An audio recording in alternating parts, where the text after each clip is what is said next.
मित्रांनो, पुन्हा एकदा सूक्ष्म अध्यापन कौशल्य प्राप्ती या सदराशी आपण निगडीत बनत आहोत. मुलाखती घेणे, कुतूहलांचे समाधान करणे, कोणत्याही घटकाची दुसरी बाजू समजून घेणे हे अध्ययनार्थीचं कर्तव्य असतं. आणि ॲज अ फॅसिलिटेटर म्हणून शिक्षकाने अत्यंत कुशलतेने काही प्रश्न विचारावे लागतात. प्रश्नोत्तरे टाळून शंकेचे समाधान होऊ शकत नसल्याने सर्वत्र या संकल्पनेचा वापर अपरिहार्य ठरतो. इतकेच नाही तर व्यक्तीला ज्ञानप्राप्ती सारांश रूपाने साठवून ठेवण्यासाठी व त्याला स्वतःच्या शंका समाधानासाठी याच अवस्थेतून जावे लागते. त्यासाठी कमी वेळात जास्ती माहिती पदरात पडावी अशा उद्देशाने ज्ञानपीठांची, शाळांची निर्मिती झालेली असते. हे आपल्याला मान्य करावं लागतं. तर मित्रांनो, प्रश्नोत्तरे या कौशल्यात अत्यंत सुबकतेने प्रश्न साखळी निर्माण करावी लागते व त्यांचे योग्य प्रतिसाद कोणते याचाही शोध घ्यावा लागतो. काही प्रश्न निम्नस्तरीय विचारावे लागतात, काही प्रश्न उच्चस्तरीय विचारावे लागतात, काही प्रश्नांची उत्तरे आपल्याला मिळतील असे नाही. योग्य प्रश्न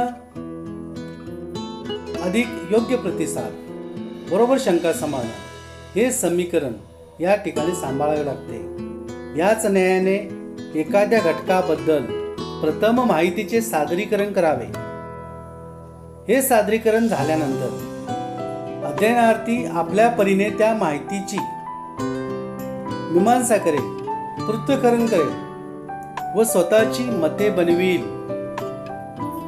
त्यांच्या त्या तयार मतावलीमधून योग्य मौलिक व साठवणी योग्य माहिती संकलित करून त्यांना त्यातील सारांश थोड्या वेळाने कळेल. शेवटी त्यांना निष्कर्ष काढण्यासाठी आपण मदत करायची आहे. त्यातून एखादा नियम बनेल, एखादे सूत्र बाहेर येईल, एखादी वेगळी कल्पना विद्यार्थ्यांच्या मनावरती बिंबवली जाईल. यामध्ये प्रत्येकाचे योगदान गृहीत दयाचे अध्ययनार्थींना सर्वात शेवटी सांगावे. ब्रेन स्टॉर्मिंग नावाचे एक तंत्र हल्ली वापरात आलेलं आहे. त्यामध्ये परिणामकारक ठरू लागल्याने फॅसिलिटेटर किंवा शिक्षक या ब्रेन स्टॉर्मिंगच्या तंत्राचा सर्रास वापर करत असल्याचे दिसून येते. त्यामध्ये काही एमसम आयडियाज असतात, क्रिएटिव्ह आयडियाज असतात, ग्रेट आयडियाज असतात, ब्राईट आयडियाज असतात, काही सिंपल आयडियाजसुद्धा असतात किंवा काही मॉडर्न आयडिया त्यामध्ये समाविष्ट आहेत. प्रश्न विचारला जातो किंवा उत्तराची दुसरी बाजू तपासली जाते. आता हे उदाहरण पाहूया आपण. जसे की ज्ञान देणे, ज्ञानदान करणे हे सत्य शिवाहूनही सुंदर आहे असे जर समजून घेतले तर विद्यार्थ्यासमोर ही माहिती अध्ययनार्थींचे कुतूहल नक्कीच वाढणार आहे. शिव व सत्य यापेक्षा ज्ञानदान कसे काय सुंदर आहे अशा प्रश्नाचे उत्तर शोधण्याचा प्रयत्न अध्ययनार्थी करू लागेल. इथे ज्ञानदानाचे फायदे त्यांना समजून द्यावे लागतील आणि हे प्रश्नकर्त्याला करावयाचे कर्तव्य असते. प्रश्न विचारण्याचा दुसरा जो प्रकार आहे तो सॉक्रेटिक मेथड असा संबोधला जातो. इथे प्रश्न साखळी बनत जाते, उत्तरे तयार होतात, प्रतिसादांचा विस्तार वाढत जातो व अध्ययनार्थी अनेक प्रश्न निर्मितीत गुंतत जातो. उदाहरणार्थ आपण असे उदाहरण ठेवले, गांधीजी कसे शूर होते, त्यांनी किती ढाली, किती तलवारी मोडल्या, किती तोफगोळे उडवले, अशी एक बाजू. तर गांधीजींनी नेमके काय केले शूर बनण्यापाठीमागे? शूर असणे म्हणजे काय? माणसाने शूर असावे का? असा प्रश्न संभार वाढत जातो. शेवटी शिक्षकाने सारांश रूपी योग्य निष्कर्ष त्या प्रश्नांच्या माध्यमातून बाहेर काढणे अपेक्षित आहे. अध्ययनार्थींचे प्रतिसाद हाताळताना उच्चस्तर प्रश्न, निम्नस्तर प्रश्न योग्य प्रमाणात विचारले गेले तर हे तंत्र अधिकाधिक प्रभावी ठरेल. आता हे प्रश्न विचारत असताना विद्यार्थ्यांच्या मनामध्ये एक ग्रेटेस्ट आयडिया असते. ती म्हणजे कोणती सांगा? तर ती क्युरिओसिटी, कुतूहल. या कुतूहलाच्या अवतीभोवती आपल्याला योग्य गुंफण करावी लागते. योग्य प्रश्नांची मालिका बनवता आली तर दुधामध्ये साखर पडल्यासारखे होईल. विद्यार्थ्यांचा वैयक्तिक प्रतिसाद मिळवण्यासाठी खूपच प्रयास घ्यावे लागतात. त्यासाठी आपल्याला काही मुद्द्यांचा वापर प्रभावीपणे केल्यास हमखास यश मिळते. प्रथमतः आपण विद्यार्थ्यांना प्रश्न विचारताना असं बोलू शकतो, आपण जर मला मदत करू शकलात तर खूप बरे होईल. त्यासाठी प्रथम मला सांगा. पुढे प्रश्न विचारावा. किंवा तुमच्याकडून मला ऐकायला बरे वाटेल की. पुढे प्रश्न विचारावा. अथवा माझा हा प्रयत्न मूर्खासारखा असू शकतो पण मला समजून घ्यावेसे वाटेल की. पुढे प्रश्न विचारावा. यासारखी वाक्ये किंवा माफ करा पण मला सांगा की. पुढे प्रश्न विचारावा.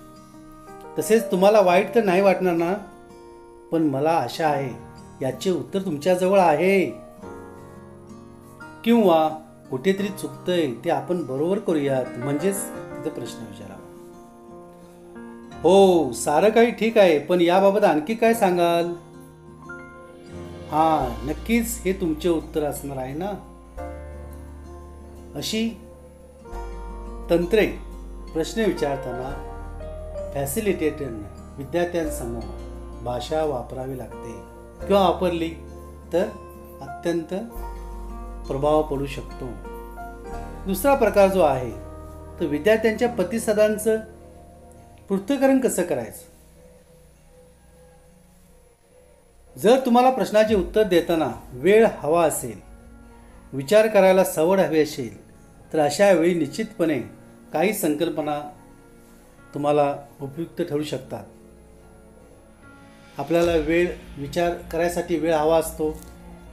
त्यावेळी विद्यार्थ्यांना हो, मला पाहू द्या, पुढे आपण उत्तर देऊ शकतो. खूपच छान, वा, पुढे आपण उत्तर द्यायचे आहे. हो, मला थोडा विचार तर करू द्यात, पुढे उत्तर द्यायचं आहे. मला खात्री वाटत नाही पण थोडक्यात मला असे वाटते की. पुढे उत्तर द्यायचं आहे. वा, हा तर खूपच चांगला प्रश्न आहे, पुढे उत्तर द्यायचं आहे. आपल्या या फॅसिलिटेटर भूमिकेशी निगडीत अनेक समस्यांपैकी शिक्षकाला विद्यार्थ्यांच्या काही प्रश्नांची उत्तरे टाळायची सुद्धा वेळ येते. अशा वेळी काही वाक्यखंड मुद्दामहून इथं प्रकट करावेत, जसे की I am not really sure but. मी तुम्हाला लगेचच काही सांगू शकत नाही पण थोडा संकोचलो आहे. किंवा I am terribly sorry, I really don't know how to reply. जसे की मला माफ करा, याबाबत मी अनभिज्ञ आहे, अशी कबुली आपल्याला केव्हा तरी द्यावी लागते. I can't answer that one, all I can say is ... आपण तिथं उत्तर द्यायचं आहे. तुम्ही जर विचाराल तर मी याचे उत्तर नाही देऊ शकणार, अशी विधाने करणे समर्पक व शहाणपणाचे ठरते. चुकीचे उत्तर कधीही देऊ नये. वेळ निभावून नेता आली तर ते खूपच चांगले शहाणपणाचे असते. तसेच विद्यार्थ्यांचे प्रतिसाद हाताळता आले पाहिजेत. जसे की विद्यार्थी सेल्फ कॉन्शियस असतो, सर्वांसमोर आपले मत स्वीकारले जावे असे त्याला सारखे वाटत असते. अशा वेळी अशा विद्यार्थ्यांना आपण ॲप्रिशिएट केले पाहिजे.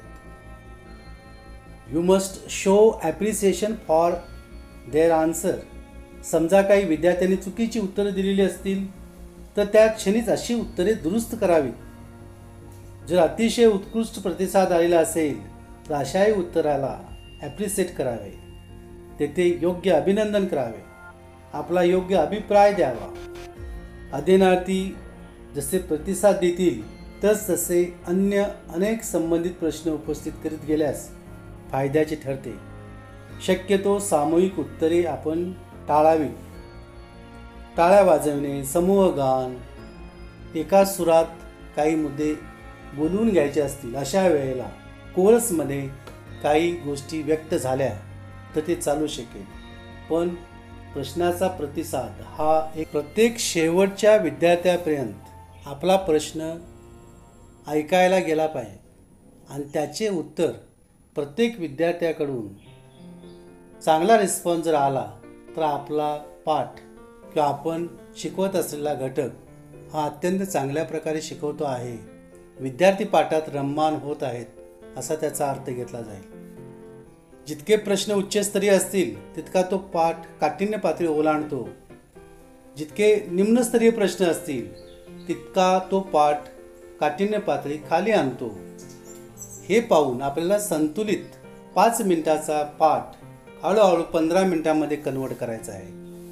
त्याला सितूपाठ असे म्हटले जाईल. सितूपाठाचे रूपांतर सराव पाठामध्ये पूर्ण वेळ 30 मिनिटाचा किंवा 35 मिनिटाचा पाठ आपल्याला त्यांच्यासमोर सादर करायचा आहे. ज्या ठिकाणी प्रश्नकौशल्य वापरायचे आहे त्या ठिकाणी प्रश्नकौशल्याचा वापर आपण योग्यरित्या करून सूक्ष्म अध्यापन कौशल्य निश्चितपणे साध्य करू शकतो.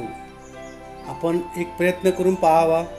आपण या व्हिडिओला पाहिलात त्याबद्दल अतिशय धन्यवाद. हार्दिक धन्यवाद. थँक्यू.